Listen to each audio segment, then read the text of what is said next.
नमस्कार नम्रता, आज रेसिपीमध्ये आपले खूप खूप स्वागत. तर आज आपण बनवणार आहोत भोगीची भाजी. मकर संक्रांतीच्या आदल्या दिवशी भोगी हा सण साजरा केला जातो. या दिवशी भोगीची भाजी बनवण्याची महाराष्ट्रात जुनी परंपरा आहे. ही भाजी केवळ चविष्ट नसून आरोग्यासाठीही अत्यंत पौष्टिक अशी आहे. शिवाय थंडीच्या दिवसात निसर्गात अनेक ताज्या भाज्या उपलब्ध असतात. नवीन पिकांचा आनंद साजरा करण्यासाठी आणि निसर्गाबद्दल कृतज्ञता व्यक्त करण्यासाठी या सर्व भाज्या एकत्र करून देवाला नैवेद्य दाखवला जातो. आयुर्वेदिकदृष्ट्या या काळात शरीराला उष्णतेची गरज असते, जी या भाजीत वापरलेल्या घटकांमुळे मिळते. म्हणूनच आज मी एक सिक्रेट वाटण करून ही भाजी तुम्हाला बनवून दाखवणार आहे. अगदी चविष्ट ही भाजी तयार होते. एकदा जर तुम्ही बनवली तर पुन्हा पुन्हा बनवाल. रेसिपी जर आवडलीच तर चॅनलला सबस्क्राईब करा, लाईक करा आणि आपल्या मित्रमैत्रिणींना शेअर करा. चला तर मग जास्त वेळ न घालवता आता आपण रेसिपीला सुरुवात करूया. तर भोगीच्या भाजीसाठी या सर्व भाज्या मी घेतल्या आहेत. आता वाटणासाठी इथे मी गॅसवर कढई गरम करत ठेवली आहे. त्यात पाववाटी शेंगदाणे घालूया. गॅसची फ्लेम लो टू मिडियम करत सतत ढवळून अगदी खरपूस भाजून घेऊया. इथे शेंगदाणे आपल्याला खरपूसच भाजून घ्यायची आहे, त्यामुळे त्याची चव या वाटणामध्ये फारच अप्रतिम अशी येते आणि भाजी अगदी दाटसर होते. आता अशा प्रकारे आपण शेंगदाणे व्यवस्थितपणे साधारणतः 2 ते 3 मिनटे भाजून घेऊया. साधारणतः 2 ते 3 मिनिटानंतर पाहू शकता शेंगदाणे अगदी खरपूस भाजले गेले आहे. अशा प्रकारे शेंगदाणे भाजून घेतल्यावर लगेचच ते आपण एका प्लेटमध्ये काढून घेऊया आणि पूर्णपणे थंड करून घेऊया. थंड करून घेतल्यावर लगेचच आपण त्याची टरफले काढून नंतर वाटणामध्ये ते घालणार आहोत. आता ते आपण बाजूला ठेवूया. त्यानंतर पुन्हा त्याच कढईत इथे मी एक मोठा जाडसर चिरलेला कांदा घेतला आहे. कांदा तुम्ही तुमच्या आवडीनुसार इथे कमी जास्त करू शकता. त्यानंतर इथे मी 4 ते 5 इथे लसूण पाकळ्या घेतल्या आहेत आणि अर्धा इंच आलेही घेतले आहे. आता हे सर्व जिन्नस भाजण्यासाठी त्यामध्ये 1 चमचा आपण तेल घालूया आणि गॅसची फ्लेम लो टू मिडियम करत सतत ढवळून कांदा अगदी गुलाबीसर होईस्तोवर भाजून घेऊया. कांदा भाजून घेत असताना अशा प्रकारे ढवळत राहायचे आहे, त्यामुळे अगदी एकसारखा तो भाजला जातो आणि एक रंगावर भाजला जातो.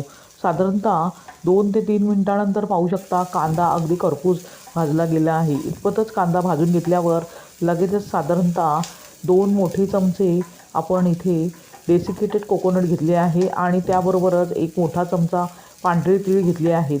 इथे मी अनपॉलिश तीळ घेतले आहे, त्यामुळेच या भाजीला चव अप्रतिम अशी येते. आता दोन्ही जिन्नस आपण कांद्याबरोबर अगदी एकसारखे साधारणतः 1 ते 2 मिनटे गॅस बंद करूनच भाजून घ्यायचे आहे. डेसिकेटेड कोकोनट आणि जे आपण तीळ घातले आहेत ते भाजायला जास्त वेळ लागत नाही आणि तीळही जास्त जर भाजले तर कडवट लागतात. म्हणून फक्त 1 ते 2 मिनटे आपण तीळ आणि खोबरे भाजून घेणार आहोत. साधारणतः 2 मिनिटानंतर पाहू शकता सिक्रेट वाटण पूर्णपणे तयार झाले आहे. अशा प्रकारे सर्व जिन्नस व्यवस्थितपणे भाजून घेतल्यावर एका प्लेटमध्ये काढून घेतल्यावर पूर्णपणे थंड करून घेऊया. त्यानंतर ते आपण मिक्सरच्या भांड्यात घालून अगदी बारीकसर अशी त्याची पेस्ट करून घेणार आहोत.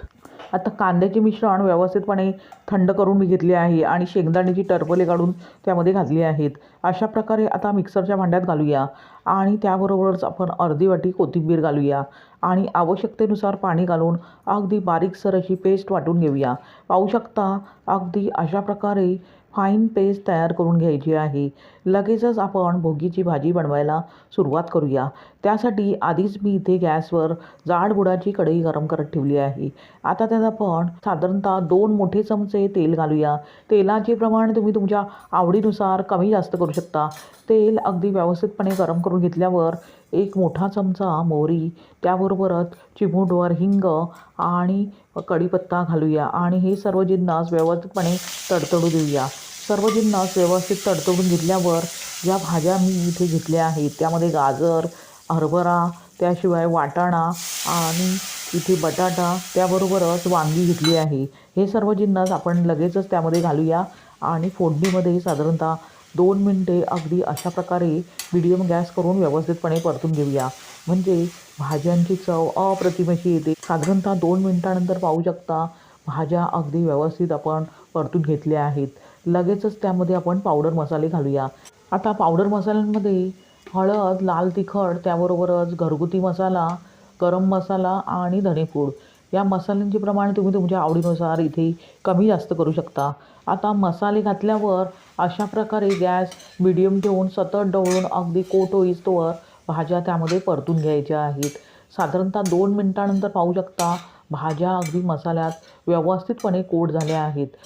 आता ह्या स्टेजमध्ये आपण लगेचच चवीनुसार त्यामध्ये मीठ घालूया आणि व्यवस्थितपणे भाज्या एकजीव करून घेऊया. मीठ एकसारखे पूर्ण भाजीला लागले पाहिजे. आता पाहू शकता सर्व जिन्नस व्यवस्थितपणे एकजीव करून घेतल्यावर लगेचच आपण ते सिक्रेट वाटण तयार करून घेतले आहे ते सर्वचे सर्व या भाजीमध्ये घालूया आणि व्यवस्थितपणे साधारणतः 1 ते 2 मिनिटे भाज्या कोट होईस्तोवर अगदी व्यवस्थितपणे एकजीव करून घेऊया. त्यानंतर आपण ज्या भांड्यात हे वाटण वाटून घेतले आहे त्यामध्ये कोमट पाणी घालूया आणि व्यवस्थितपणे एकजीव करून घेतल्यावर ते पाणी ह्या भाजीमध्ये ओतूया. आता अशा प्रकारे आपण भाजी व्यवस्थितपणे ढवळून घेतल्यावर आता भांड्यावर झाकण ठेवूया आणि गॅसची फ्लेम मीडियम ठेवून ही भाजी साधारणतः 10 मिनिटे व्यवस्थितपणे शिजवून घेऊया.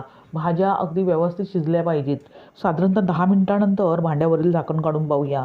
पाहू शकता भाजी अगदी व्यवस्थितपणे आटली आहे आणि रंगही भाजीला सुरेख आला आहे. त्याचा सुवासही घरभर दरवळतो आहे. लगेचच चमच्याने अशा प्रकारे एकजीव करून घेतल्यावर भाजी शिजली आहे की नाही चेक करायची आहे. म्हणजेच त्यातील बटाटा किंवा बाकीचे जे जिन्नस आहे ते अशा प्रकारे दाबून बघायचे आहे. बटाटा अगदी व्यवस्थितपणे शिजला आहे आणि बाकीचे सर्व जिन्नसही अगदी व्यवस्थित शिजले आहे. आता वरून आपण थोडीशी कोथिंबीर भरवूया आणि भाजी एकजीव करून घेऊया.